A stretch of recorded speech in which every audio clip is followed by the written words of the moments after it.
Last session, my players decided to take this wonderful idea I had for the end of my session and completely ruin it. And somehow that may have been the best thing that's happened at my table so far.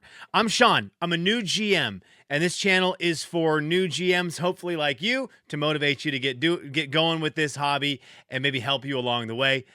For you veterans out there, you're needed as well, because we need you down in the comments to help us figure out what's going on, how to fix the mistakes we're making, or give us maybe some warning signs towards things that roads I could be heading down that could ruin it for me and for others who want to try to get into this side of the ttrpg table.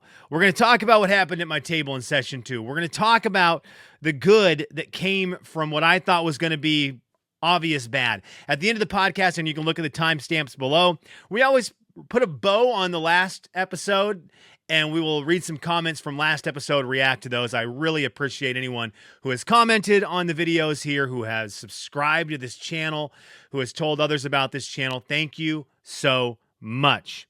Okay, so I had my second session at the table here at my house. It was great. I got a host. The first week we did it over at one of my players' houses. We're going to go every other week at houses. I got to host a game in my own house. It was awesome. It was awesome. So what happened? Well, I am trying so desperately to run a game that is not a railroady game. I am trying very hard to let the story build itself at the table, which is so daunting for a new GM. I haven't done this before, so I don't know. I just know that I played at a table where the story felt very much like it was just going to happen, and we were along for the ride. We had so much fun. The group that I was in had so much fun doing it, but it was railroady. And I thought, okay, I've seen so many videos. I've read so many articles about how magical a sandbox table could be. I want to try it. And so I've got these concepts, right? I've got these ideas. I've scattered them around the world that I've created, this little town, and I've created a lot of mystery around this town that the players can find. But I'm going to tell you this, and we'll get into what the hook is, because you need a little background, a little backstory here so that we can understand what happened. I've got this concept that in this little town that my player characters are interacting in, there is an underlying mystery, and this is that this is a farming community, and the crops just grow very well. Everything is very perfect here in terms of what they're growing, and this is a major hub for the capital city in growing necessities, fruits, wheat, all the stuff, right? Anything, whatever, farmland. The farmland is very fertile. Well, part of the reason is, to the north of this town lies at the foothills, a couple miles off of this mountain that's off in the horizon, right? And this is in the shadow of that mountain. In that mountain, it has been discovered there is a very magical, rare ore in this mountain, right?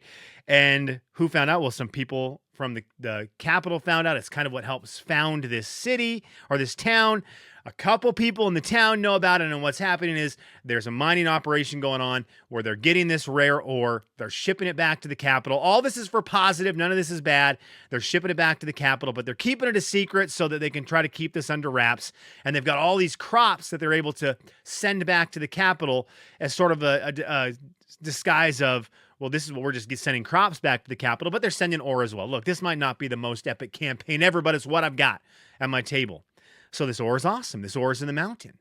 And this ore is eventually going to be wanted by what I've assuming in my head is this crazy necromancer that I haven't fleshed out yet, but he's going to catch wind of this magic ore that makes better armor and better weapons, and he's going to want to get involved in it. And the player characters are going to find out about this ore as well, because I want them to go to that mountain. I want there to be some cool stuff that can happen to the mountain, some cool battles, some cool things around the mountain. I've got some ideas for what could happen there. Now, in Sandbox World, I'm trying to make it so there's other things that can happen around, but I've just got this area, if they go there, figured out.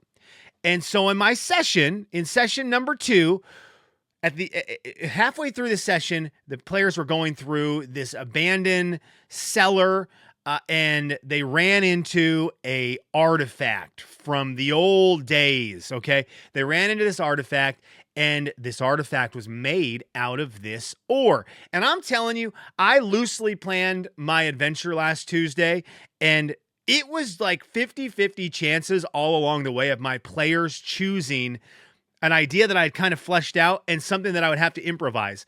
And it was like the stars had aligned. They would argue back and forth about a decision and somehow make the decision that led right into my notes. And I was like, I am a genius. I am a master at even the sandbox.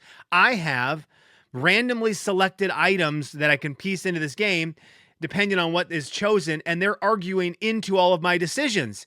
Even on one of them, they were going to go a completely different route in this area I kind of built out. And I thought, oh, okay, I'll have to improvise a little bit there. And at the last second, one of the players was like, let's go the other way, and convinced everyone else, and it led right into something I had built. I'm like, this is wonderful. This is easy. All right. So they find this artifact, and the night's going my way. And what's going to happen at the end of the campaign? I'm kind of excited. I'm like, I'm going to try to have something fun, a cliffhanger for the end of the session, something for the players to chew on. They're going to get this artifact. It's made out of this special ore. And one of the things I wanted to have happen at some point to maybe make them aware, the players aware, that there is something cool going on up in the mountain. There's going to be a slight earthquake, a little tremor. You can feel it, not anything crazy, a little hum in the air.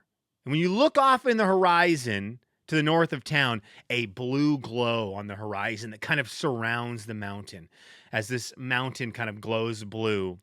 And I thought, if they happen to grab this artifact, it will be awesome, because at that same time, the ore inside of their backpack will glow blue as well. Oh my gosh, this is great. They grab the artifact. They put it in their backpack. I'm like, we've got 30 minutes left in this session. Let's have fun for 30 minutes. Let's go do whatever they want to do. They wanted to go into town. They wanted to look at some things. This is great. I can improvise some NPCs, have a good time. We're 30 minutes away from what I think is going to be an awesome ending. And they go to the blacksmith, as one does when you find cool ore. And they're like, have you ever seen this? The blacksmith's like, no. The blacksmith is in on all of it. He knows the ore, but he has to play dumb.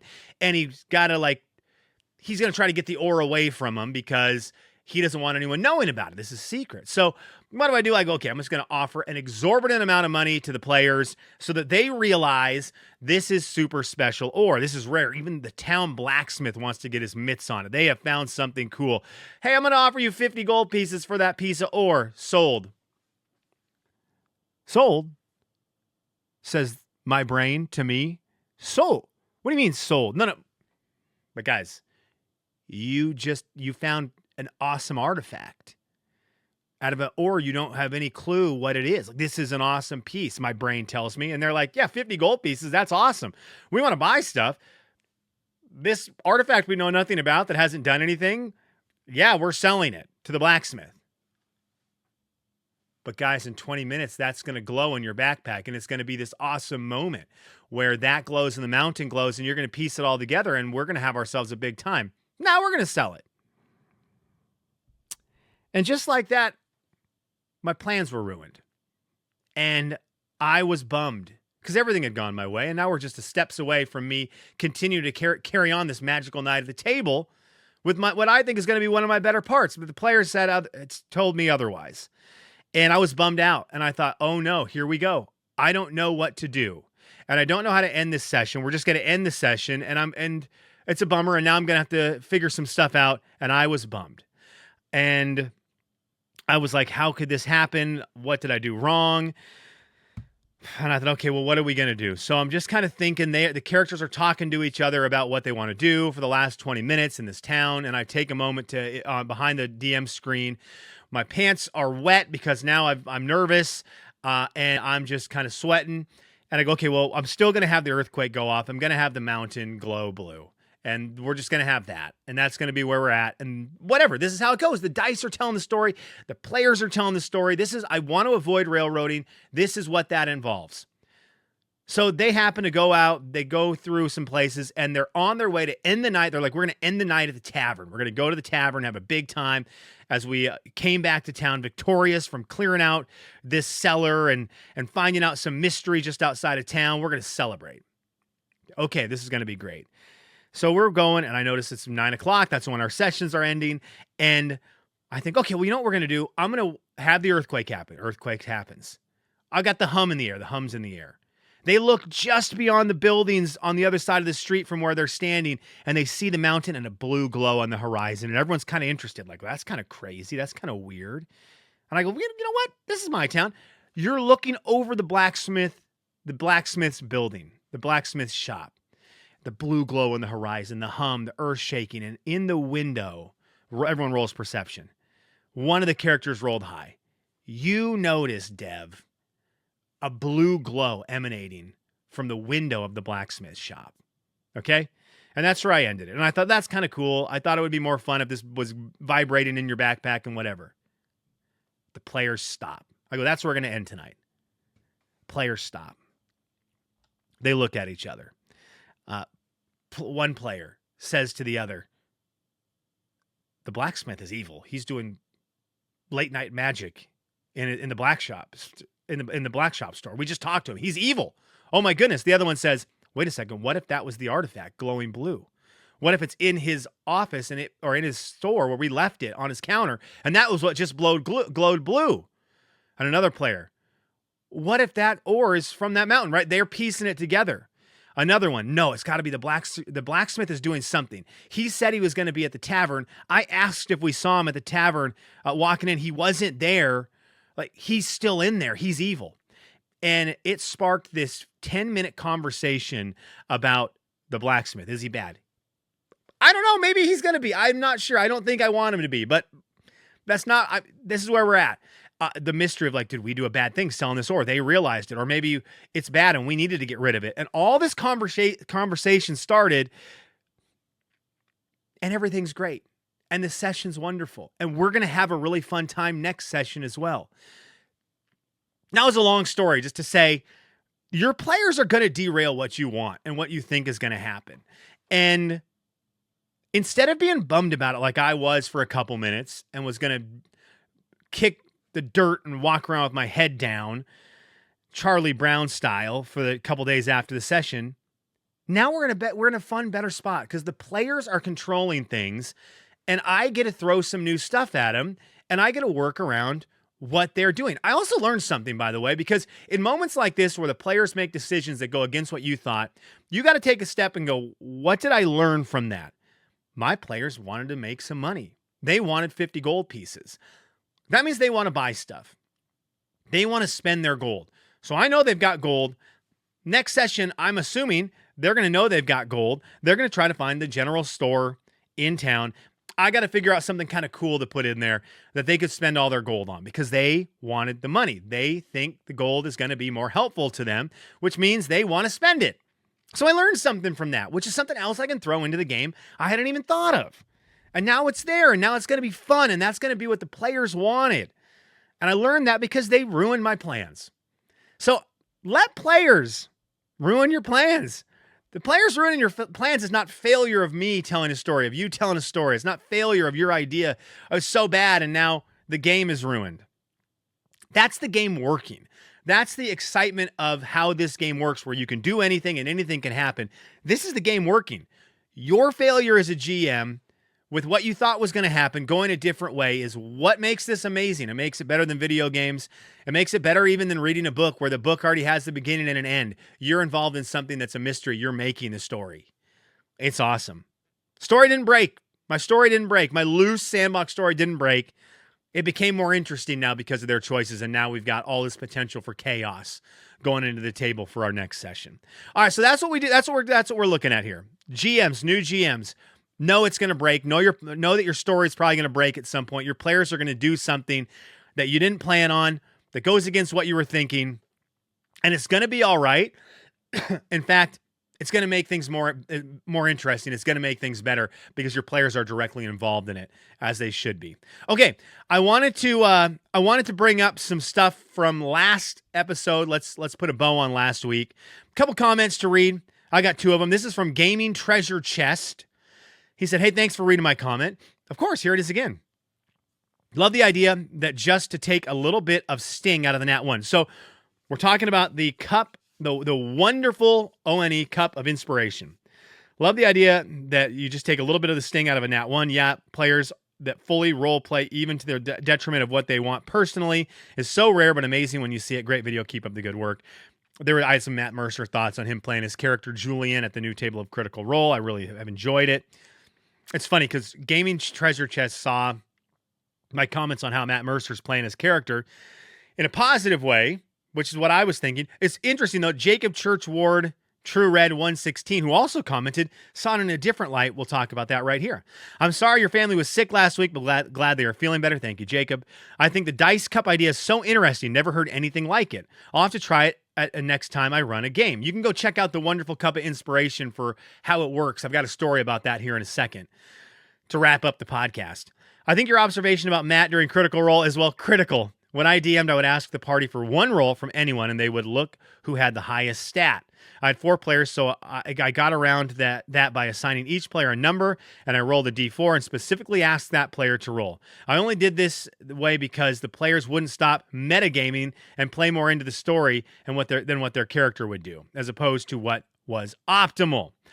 Right? They're just going to go with who has the best stats, regardless of if that person is in the spot to do the perception check or not. Sometimes as a DM, you have to limit what's possible. Railroad and give directions can be a slippery slope, but ultimately, we're all there. We're all there to have fun and work together. I totally agree. Jacob, I love that.